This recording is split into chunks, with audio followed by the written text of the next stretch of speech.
প্রথমত দেশনেত্রী বেগম খালেদা জিয়ার স্মৃতির প্রতি শ্রদ্ধা জানাই, গভীর শ্রদ্ধা জানাচ্ছি তার বিদেহী আত্মার প্রতি।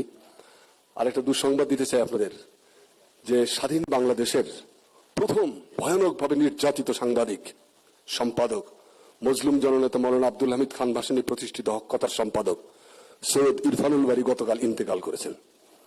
বাংলাদেশের প্রথম কারাবন্দী সাংবাদিকতা প্রায় বছর 2 তাকে জেলে কাটাতে হয়েছিল। কোমরে দড়ি বেঁধে ইরফানুল বারীকে নিয়ে যাওয়া হয়েছিল জেলখানায়, এবং শান্তি প্রেস তছনছ করে দিয়েছিল মুজিব বাহিনীর গুন্ডারা। তো আজকে ইরফানুল বারীর স্মৃতির প্রতি শ্রদ্ধা জানাই, এবং আমি ধন্যবাদ দিতে চাই যে বিএনপির চেয়ারম্যানকে, যে তিনি মিডিয়ার সাথে কথা বলতেছেন আগ্রহী বারবার। এটা খুব পজিটিভ একটা লক্ষণ, কারণ এতে হবে কি, মিডিয়া তো চতুর্থ স্তম্ভ, সাধারণ মানুষের সঙ্গে তারাই তো মেশে। এইখানে অনেক তথ্য পাওয়া যাবে যেটা হয়তো পার্টি লেভেল বা পার্টি ওয়ার্কাররা সেখানে দিতে পারবে না। কাজে মিডিয়ার সাথে কথা বলে দেশের কল্যাণ হবে।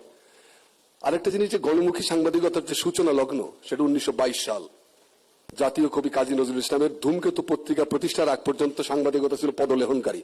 যে পদলেহনকারী সাংবাদিকতা আমরা গত 15 বছর দেখেছি, তোয়াজ তদবির এবং স্থাবকতা, সেইখান থেকে শুরু হয়ে নানান ধাক্কা টাক্কা খেয়ে বাংলাদেশ স্বাধীন হলো, সংবাদপত্র চলল। ৪র্থ সংশোধনী এনে সংবাদপত্রকে, সমস্ত সংবাদপত্রকে হত্যা করা হয়েছিল।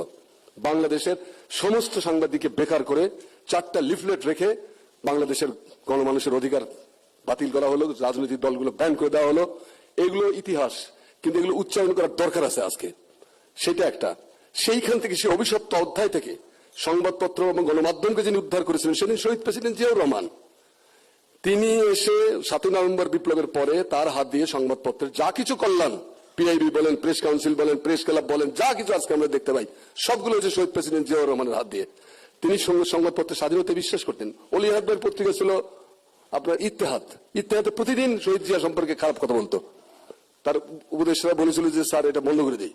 বলছে, আহা অলি আহাদ, ভাষা সৈনিক অলি আহাদ ভাই বলুক না, এটা তো শোনার দরকার আছে, কেন উনি এটা করছেন বলছেন।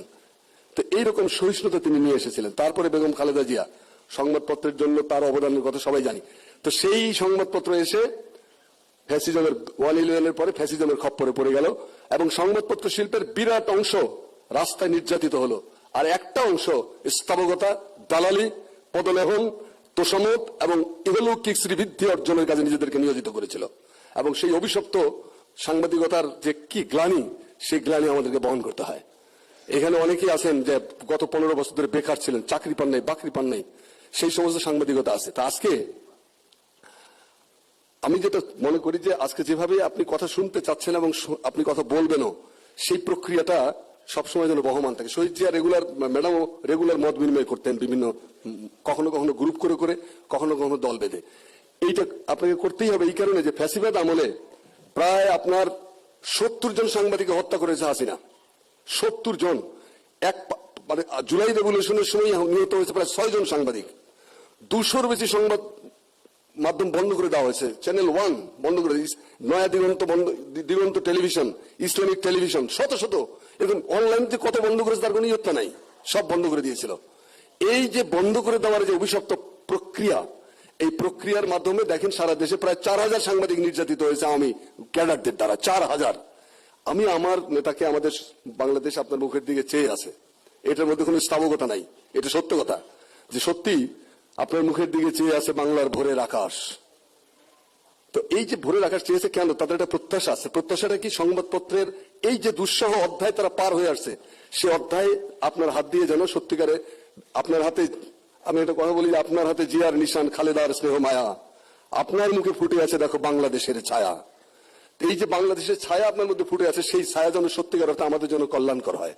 আমরা স্থাবকতা করতে চাই না।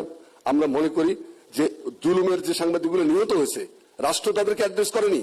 এই 6 জন সাংবাদিকের একটা পয়সা, একটা পরিবারের জন্য রাষ্ট্র একটা অর্থ ব্যয় করেনি। তারা আছে পাবলিসিটি নিয়ে, তারা আছে 3 জন উপদেষ্টা চেঞ্জ হয়েছে, কোনো উপকার কাজে লাগেনি। কোন বেকার সাংবাদিকদের পুনর্বাসন করার ক্ষেত্রে কোনো পদক্ষেপ নেওয়া হয়নি। মত প্রকাশের স্বাধীনতা আসবে কোত্থেকে? আমি না খাওয়া, আমার পরিবার পরিজন অনাহারে আছে, সেই সাংবাদিকগুলোর পাশে দাঁড়াতে হবে আপনাকে। তাহলে একটা, তোমার কথা আমি শুনবো, আমি তোমার কথা মানি বা না মানি, তোমার কথা আমি শুনবো, এই যে গণতন্ত্রের বাণী, এবং সেই বাণীটা আপনার মধ্যে মূর্ত হয়ে উঠুক। আগামীর বাংলাদেশ গণমাধ্যমকে বন্ধুর মর্যাদা দিক।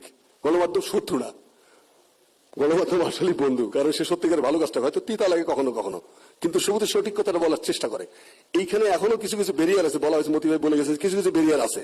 সে ব্যারিয়ার গুলো হয়তো মব জাস্টিসের কথা বলা হয়েছে। মব জাস্টিস ছাড়াও আমি যখন আমার দেশে ছিলাম তখন একদিন একজন ফোন করেছে আমাকে, এক নেতা, আমি বলবো না কোন দলের, বলছে যে আমাদের এই নিউজটা 3 নম্বর পাতায় দিলেন কেন? আমি বললাম, আরে ভাই, নিউজ এডিটর পত্রিকার ভিতরে কোনটা কোথায় যাবে সে ঠিক করে, ওটা ওখানে গেছে, সেটা আমি কি করে বলবো? আমি কি লোক পাঠাবো কোথায় নিউজটা ছবিটা ছাপা হবে সেখানে দেখানোর জন্য? আমি বললাম, আলহামদুলিল্লাহ, পাঠান পাঠান, তাড়াতাড়ি পাঠান, আমাদের এখানে এসে ভাঙচুর করেন, ভাঙচুর করলে সঠিক ফল পাবেন আপনি। তো এটা এরকম ছোট ছোট ইত্রামি রয়ে গেছে আমাদের, সেই ইত্রামিগুলোকে বন্ধ করতে হবে।